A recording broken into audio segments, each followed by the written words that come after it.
going on, Dolphins? It's your boy Dillon, and I am here with you doing my Dolphins versus Ravens recap of the game. And so this is going to be the first time that I actually use the template that I'm going to use for the regular season games. Meaning I'm going to be doing a, comprehensive, just for the first half, though, in this game, comprehensive, like, play-by-play breakdown, and then I'm going to give you, all the stats. I'm going to give you all of, like, the big plays and stuff like that. So, I hope you guys like it. I hope you guys enjoy this format. So, let's get right to it. To start off with, and obviously, I'm going to give you, my opinion. So, real quick, I'll tell you what I thought overall. First and foremost, I thought that the first team offense and defense were pretty good. I mean, I saw things that I needed to. Now, let me clarify. First of all, the first team defense was pretty stellar. Like, overall, I mean, if I was to give them like an out of a 10 grade, I'd probably give them a solid 8.5. From 1 to 10. They had some things to clean up, got some things to clean up, some things to work on for sure, but I'd give them a good solid 8.5, maybe even 9 if I wanted to push it and be, real optimistic and stuff. But the first team defense did really good. They did have a couple, like I said, a couple things that they, some breakdowns, particularly like Robert Griffin. He's a good mobile quarterback, as is Lamar Jackson. So they both hit us, for some nice runs. But Lamar Jackson was against the second and third teamers. Robert Griffin hit us for a couple nice runs. But aside from that, though, first team defense was pretty nice. Robert Quinn got a sack. Jordan Phillips got a sack. There were a few guys that were, got some tackles for losses. T.J. McDonald was all over the field. Coverage was decent overall. The defensive line was doing good. Like I said, a couple guys got sacks. A couple guys got half sacks. So that was pretty encouraging and good to see. The first team offense now. Okay, so we started off kind of rough with the first team offense, but then they did pick it up and start really, getting a groove and moving things. They didn't really have any penalties on the first team offense, which was good. But they did have some mistakes and some breakdowns. Early on in the first series, Ryan Tannehill goes to throw a pass, and, it was wet and slick out there, and it just falls out of his hand. It's no good. But, in his interview, which I will give you him and Adam Gase's press conferences afterwards, he even said he took it on himself. Later on, in I think the second drive of theirs, or maybe the third drive, there was a bad center quarterback exchange. And we didn't lose anything, though. There was no turnovers with the first team offense. Tannehill was able to corral that stuff, get it back, no big deal. But, he took those on himself, and, he'll get it corrected. I'm not too worried about it. But then they did end up,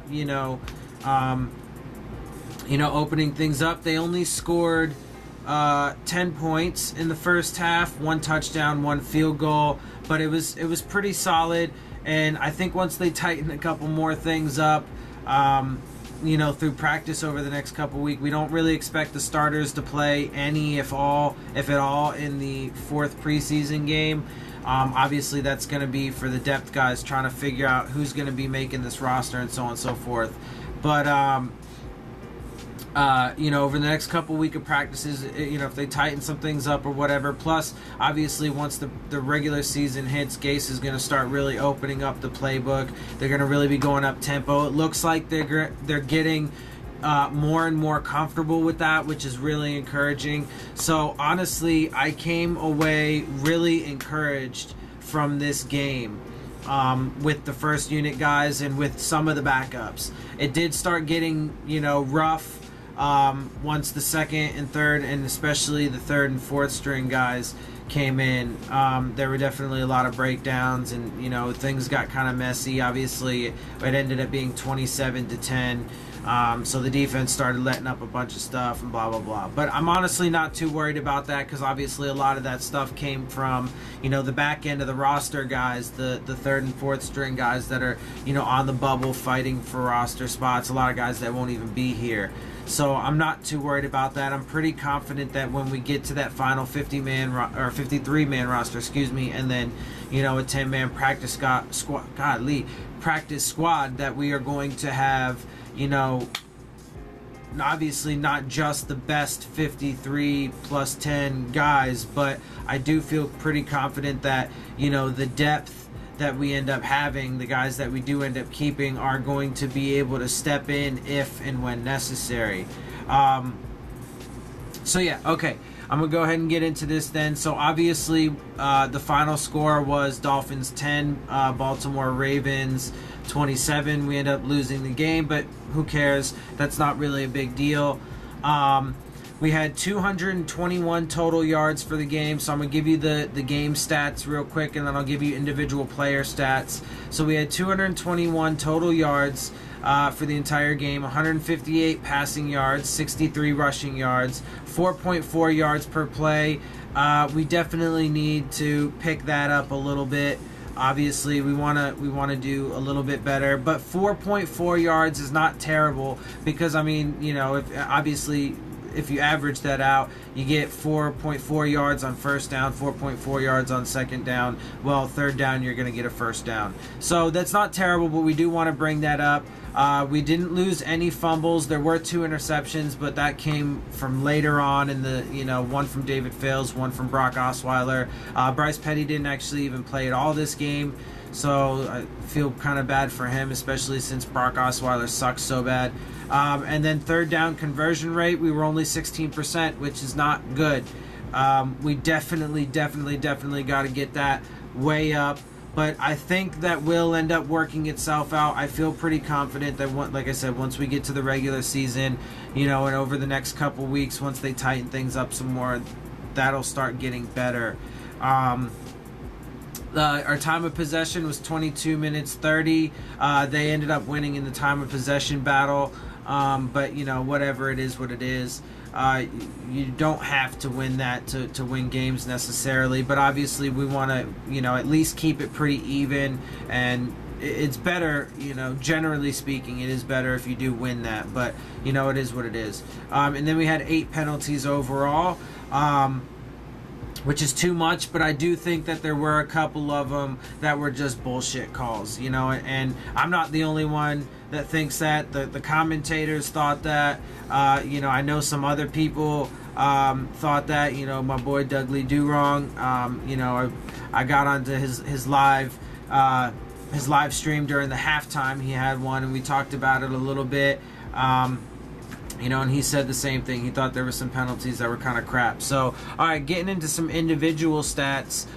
Let's see. For the passing game, Ryan Tannehill, he was good. He was solid. He was efficient. He was 11 for 16 with 115 yards, 1 touchdown, and 0 interceptions. And I want to say he had near a 100 passer rating. I don't recall that. I forgot to look that up before I did all this. That's the one thing I forgot to look up. But I believe, if I remember correctly, he was around like 100 passer rating, something like that, when he came out, which is really good. So he was good, clean, efficient. Let's see. David Fales was 5 for 10 for 63 yards, 0 touchdowns, 1 interception. He was okay. He definitely, look, I do think it is, a bit of a concern, our backup quarterback situation, but I think that it's going to end up being David Fales, and I think he will be solid and be able to handle it if he has to come in for any, short amount of time. I would say probably not longer than, an entire game if for some reason Tannehill had to miss like one game. But I feel confident that Tannehill is going to be healthy. It's obviously bull crap anytime all these national media guys say that Tannehill's injury prone just because of the injury he had. That's crazy. It's absolutely crazy. It was an unfortunate injury. It was a matter of circumstance and timing, and it was a helmet to the knee, and it was serious enough, to knock him out. Sure, maybe in retrospect they should have had the surgery sooner. But ultimately I think they did the right thing. They tried to have Ryan Tannehill for all of 2017, and they ended up having the surgery anyway after he went down, re-injuring that same knee, for the whole season, and now he's back for this season. And even if he did have the surgery initially, when he first injured it, he still would have been out for half of the 2017 season anyway. So, that wouldn't have necessarily been a saver of the season, had Tannehill come back halfway through the year. Anyway, so I ultimately think they did what was right. I think he's going to be great this year. And, all preseason, everything about Ryan Tannehill this preseason has just been phenomenal, great news. In the games, he's been efficient, and stuff like that. So I think that's great. And then anyway, Brock Osweiler was 5 of 7 for 23 yards, 0 touchdowns, 1 interception. I just don't like him. I mean, the more I watch him, the less I like him. I feel bad for the dude, but he needs to get out of here. I'm so glad he's not going to end up being on this roster. And frankly, I think it's a shame Bryce Petty didn't even get to play in this game, because I think he's performed a lot better than Brock Osweiler. So anyway, moving on. Notable rushing. Kenyon Drake had 4 attempts for 32 yards, 0 touchdowns with an 8 average. Sonoris Perry had 3 for 27 yards, 0 touchdowns, 9 average. Receiving, we had the leaders for that was Rashawn Scott had 1 catch on 3 targets for 38 yards, 0 touchdowns. Kenyon Drake had 1 catch on 2 targets for 36 yards and 0 touchdowns. Kenny Stills had 3 catches on 3 targets for 28 yards, 0 touchdowns. And Danny Amendola had 2 catches on 4 targets for 23 yards and 1 touchdown. And then going to defense, individual stats real quick for there. Kiko Alonso was 5 solo tackles, 2 assisted tackles, and 1 tackle for loss. Rashad Jones was 4 solo, 0 assisted. TJ McDonald was 4 solo, 3 assists, 1 tackle for loss, and 1 pass defense. Kendall Langford had 2 solo, 0 assist, and 1 tackle for loss. Terrence Garvin had 2 solo, 0 assist, and 2 tackle for loss. Jordan Lucas had 2 solo, 2 assist, 1 tackle for loss. Robert Quinn had 1 solo, 1 assist, 1 sack, and 1 tackle for loss. Jordan Phillips had 1 solo, 1 assist, 1 sack, 1 tackle for loss. And Vincent Taylor had 1 solo, 1 assist, half a sack, and 1 pass defense. Going to kicking, Jason Sanders had the only field goal. He was 1 for 1. It was 33 yards, and he had 1 extra point attempt, and he was good on that. Matt Hawk, he did the punting. Obviously, he had 6 punts for a 47.8 average, which is pretty good. He had 1 that was inside the 20, and he had a long of 59. Kickoff returns, Jalen Davis had 3 attempts for 23.7 average, not bad, 0 touchdowns, a long of 27. And Torrey McTyer had 2 for a 22.5 yard average, 0 touchdowns for a long of 23. Punt returns, Jakeem Grant had 2 for 12.5 yard average, 0 touchdowns, and a long of 17. Unfortunately, Jakeem Grant got hurt in this game. And it looks like he's going to be in the concussion protocol. But hopefully he'll be able to come out of that, pretty soon. Hopefully at least by the start of the regular season. If he's got to stay out for this next game, whatever, no big deal. He may not have even played anyway. Although he probably would have gotten at least a little bit of time initially. But if he's not ready for this next game, then, whatever, keep him off the field and get him ready for the season opener. I feel. All right, so real quick, I'm gonna go ahead and give you a rundown, play-by-play of the first half, how it went. So Jason Sanders kicks off. There was a 29-yard return. Robert Griffin throws an 8-yard pass. Cam Wake gets the tackle. Alex Collins gets a 7-yard run. Akeem Spence on the tackle. Kenneth Dixon, minus 2-yard run. Devon Godshaw and Kiko Alonso on the tackle. Robert Griffin sacked by Robert Quinn. But it got negated because Devon Godshaw had an illegal use of hands that cost us 5 yards, gave them 5 yards, and took away the sack. Kenneth Dixon then had a 1-yard run. TJ McDonald on the tackle. Gus Edwards had a 10-yard run. Minkah Fitzpatrick on the tackle. Robert Griffin, incomplete pass. Chris Morris, 7-yard run. Rashad Jones on the tackle. Robert Griffin, incomplete pass. Justin Tucker then missed a 51-yard field goal on Baltimore's 49. That's crazy. Justin Tucker didn't have a very good night, at least to start with. But, it's only preseason, so lucky for him it doesn't really count towards his overall stats. Anyway, Ryan Tannehill, then, we take over. Ryan Tannehill sacked after pass falls from his hand. That's the pass that he just kind of dropped. It was loss of 7 yards. Frank Gore, negative 2-yard run. Ryan Tannehill, 1 yard to Frank Gore, pass. Then Matt Hawk has to punt it. He punts it for 49 yards with an 8-yard return. Jerome Baker and Chase Allen combined for the tackle on special teams at the Baltimore 25. Then Robert Griffin gets sacked by Jordan Phillips for negative 3 yards. It was really nice. I want to say Robert Quinn initially got the pressure, and then Jordan Phillips came in and cleaned up and got the sack once Robert Griffin tried to step up in the pocket. Then Robert Griffin, negative 4-yard pass. Kiko Alonso and Minkah Fitzpatrick on the tackle.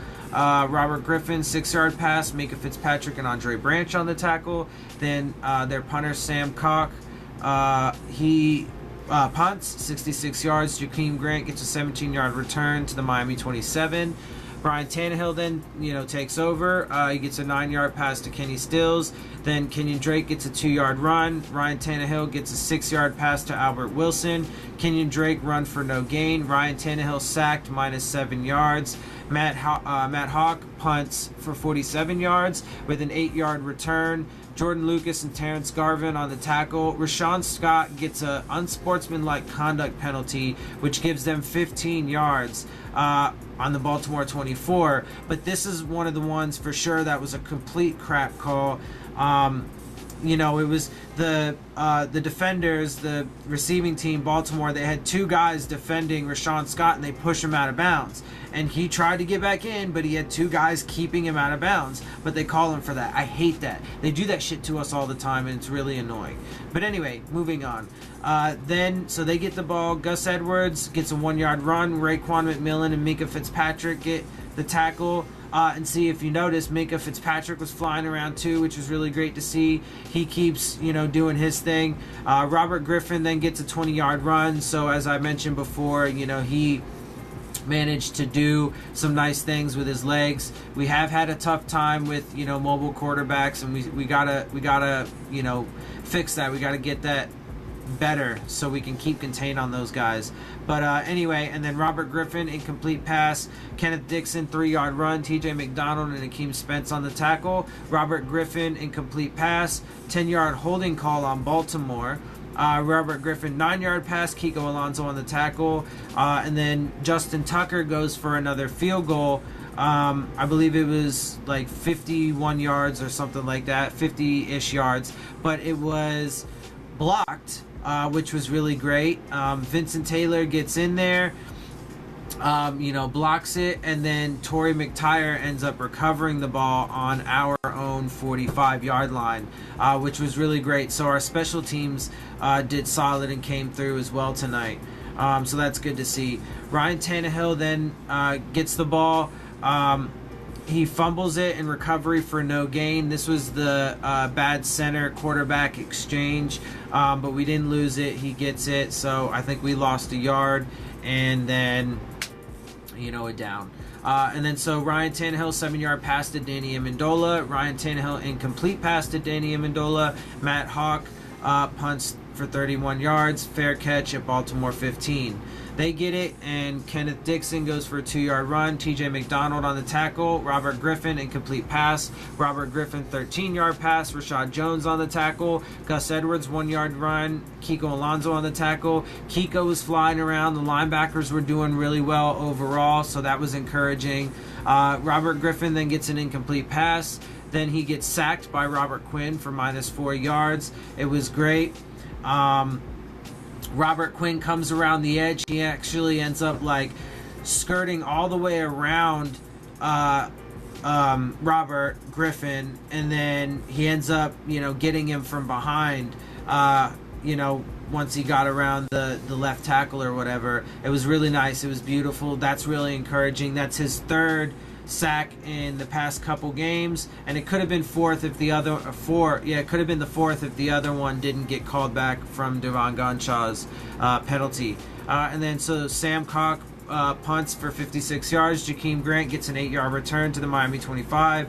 Then Kenyon Drake busts off a nice 30-yard run. He basically just hits through the hole straight up the middle, and then cuts it out breaks a couple tackles and gets it out to the right. Right numbers, and takes it down for 30 yards. It was beautiful, as you can see.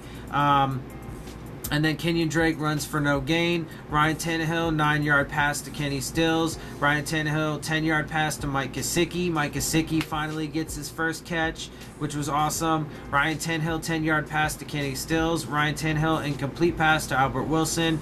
Then another incomplete pass to Mike Gesicki. Then a 16-yard pass to Danny Amendola for a touchdown. This was beautiful. Amendola runs across the formation. He's going out towards the right numbers to the right sideline, makes the catch, hits the brakes, jukes out a couple dudes, and makes his way to the end zone for a score. It was amazing, real Danny Amendola-esque, and I'm glad, now he's on our team. So that was great. And then Jason Sanders gets the extra point. So then he kicks off. Jason Sanders kicks off with an 18-yard return. Kenneth Dixon, -2-yard run. TJ McDonald and Charles Harris on the tackle. Robert Griffin, 16-yard pass. Chase Allen with the tackle. Gus Edwards, 2-yard run. Vincent Taylor with the tackle. Gus Edwards, 2-yard run. TJ McDonald and Cam Wake on the tackle. Griffin, 7-yard pass. Kiko with the tackle. Griffin then gets a 21-yard run. This was his second nice run on us, but Rashad Jones gets the tackle. Then Gus Edwards, 3-yard run. Jerome Baker on the tackle. Robert Griffin, 7-yard pass. Jerome Baker on the tackle. Robert Griffin, 4-yard pass. Kiko Alonso on the tackle. Robert Griffin, 1-yard run. Jordan Phillips and Robert Quinn on the tackle. Gus Edwards, 5-yard run.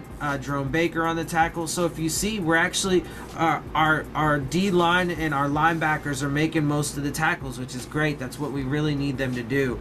Gus Edwards for no gain. Kiko Alonso and TJ McDonald on the tackle. Robert Griffin, incomplete pass, 2-yard holding penalty on Bobby McCain. So they're, at this point, they're like right at the goal line. Then there was a 1-yard encroachment penalty on Jordan Phillips. Honestly, I don't care at all about that penalty. They were on the 2-yard line.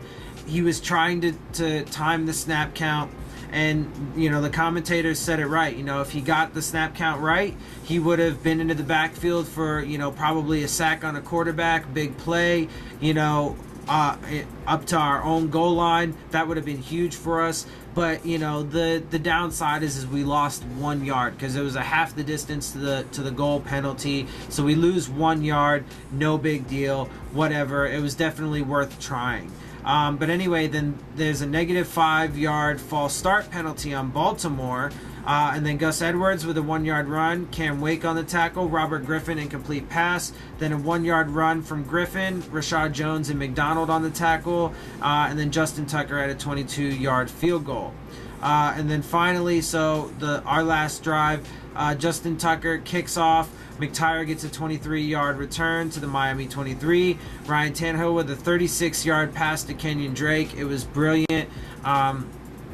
Drake ends up going down the left sideline, and Tannehill drops back and lobs him a nice little dime, put it right in there, and Kenyon Drake tracked it well, brought it down. It was good stuff.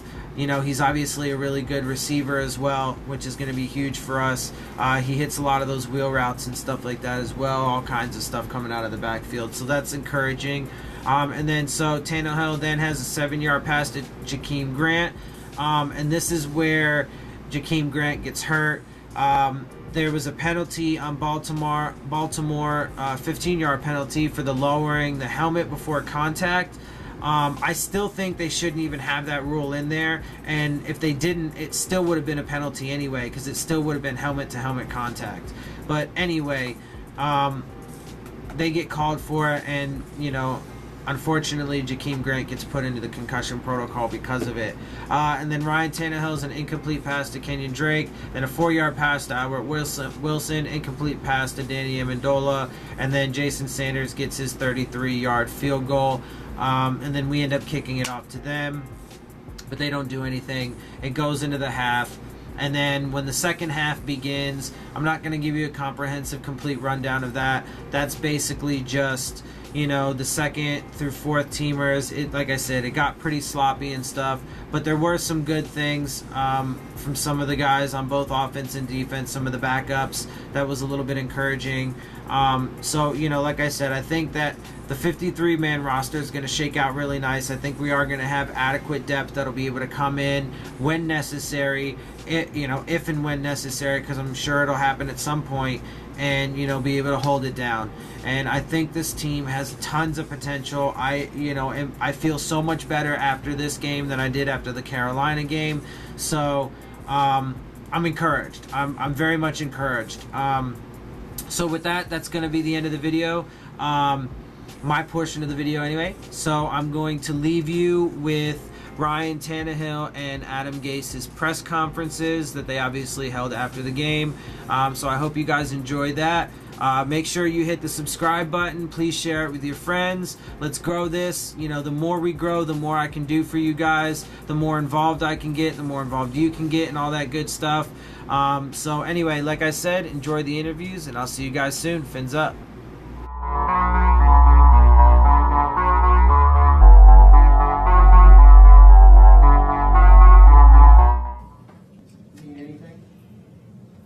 Means they didn't get the ball out and get a first down. That's purely, what I was focused on was just, getting that first down, and they did a good job taking away 1 and 2, tried to get to 3, and just couldn't get the ball off. So, we have to find a way to make those conversions. What did it mean to you to get that passing touchdown here in the preseason? Oh, it was good to finally get the ball in the end zone. We came off to a slow start, obviously not the way we wanted to start the game, but we hung in there. Guys stayed into it, and we just felt like the next drive was going to be the one. We finally got it going there in the second quarter. Danny did a great job of making a guy miss and getting the ball in the end zone. That's the last, I'm sure we'll see of the first unit in the preseason. Where do you think you guys are now that you gauge? Give us sort of an overview of where do you think the offense is? Yeah, I still think we're heading in the right direction. Obviously, something you want to be able to do is start fast. So I was disappointed personally and disappointed as an offense in how we started the game. You can't consistently start games like that. You get behind it. The defense did a good job of keeping us in that thing. They blocked the field goal, had some big stops, and kept us in it. They kept them off the board, and that was huge. But you can't expect your defense to keep a goose egg up there for that long. So, props to the defense for making it happen. But as an offense, we have to be able to move the ball effectively early in the game and get points. Did you say anything to Gesicki after he kind of got his first catch of his NFL career? Didn't even realize it was his first catch. Mike's doing a good job for us in practice. Making some big time plays this week. He had some big time plays in practice, and everyone's really confident in what he can do for us. So yeah, I didn't even realize it was his first catch. I should probably say something to him, but yeah, he's doing a good job. I'm excited about where he's at. He's only going to continue to grow and get better, but he's going to be a huge advantage for us, especially in the red zone. Ron, what does Kenyon Drake's big play ability do for this offense? Oh, it's huge. You have a guy that's that explosive, whether he's coming out of the backfield for a pass, or we've seen the last 2 weeks on a run. It really gives us a spark. It really got us moving there in the second quarter. You never know. When you give a guy like that, any play can be the one that hits. So Last week it was just an inside zone play, spun out of. This week it was an inside little trap play, and he was able to skirt through there. Receivers did a good job digging out the secondary, and he was able to beat him with speed to the edge. So he really makes us dynamic whenever you have a guy that can take it the distance at any point. Ryan, do you think that you personally are pretty close to ready to start a regular season? Yeah, of course. I think we've had a lot of good reps, going throughout this training camp. Like I said, didn't start the way we wanted to, but we got in a groove there in the second quarter, kind of played the way we wanted to play, keeping that tempo, got the defense on their heels, and we're able to move the ball effectively. So, I feel, we have to take advantage of the next 2 weeks as we prepare for our first game. But, I feel we're right on track. Ryan, you had a couple of fumbles, or I don't know if they were your fault, but what happened on those plays? Was the wet ball a factor? No, I just have to make it happen. It's totally on me. First one, quick pass, got to get it out there quickly, and came out of my hand. There's really no excuse. The fumble snap was purely on me as well. That's good. All right, thank you. To Drake, we got going a little bit better. Thought David had one good drive. The ball was coming out quick. We were doing the right stuff, and then after that, it was chaos. We were having all kinds of protection issues. We weren't on the right guys, and we had some issues with the snap count as well.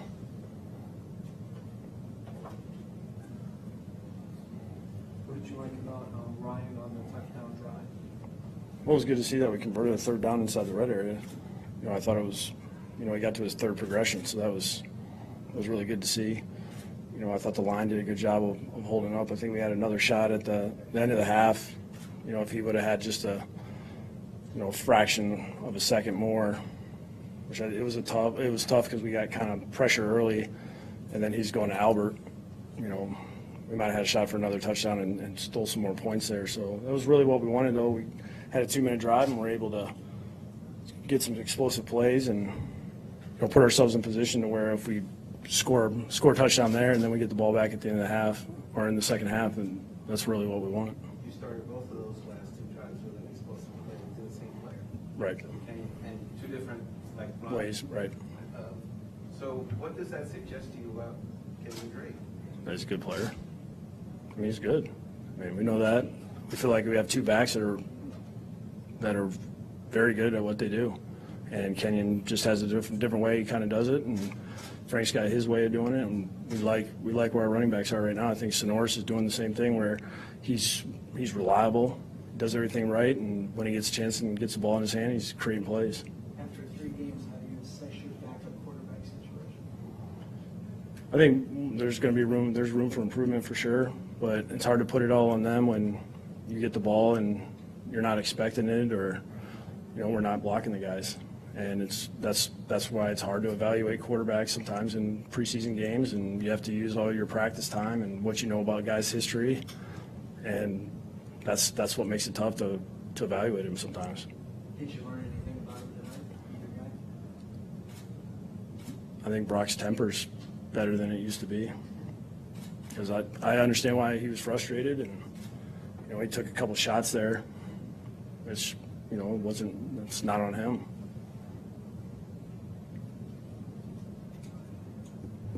Minka Fitzpatrick, it appears he knows what he's doing and he reacts quickly. Can you tell us a little bit more about that? That's why we drafted him when we drafted him. He's a good player. He's one of those guys that just seems to be around the ball, and he's a good guy to have, and whether it be inside or in the back middle, down safety, doesn't matter. He's going to find a way to get to the ball, and he knows what to do. We'll probably have occasionally a rookie mistake, but I think the more he plays, the better he's going to get, and we're glad we have him on defense. All right, guys, I hope you enjoyed the interviews. I hope you enjoyed the show.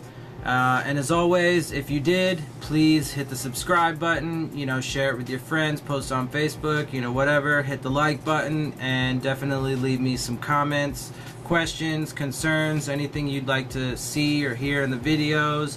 Stuff like that. So definitely let me know. And of course, the most important thing is subscribe. So with that said, I'll see you guys soon, and fins up.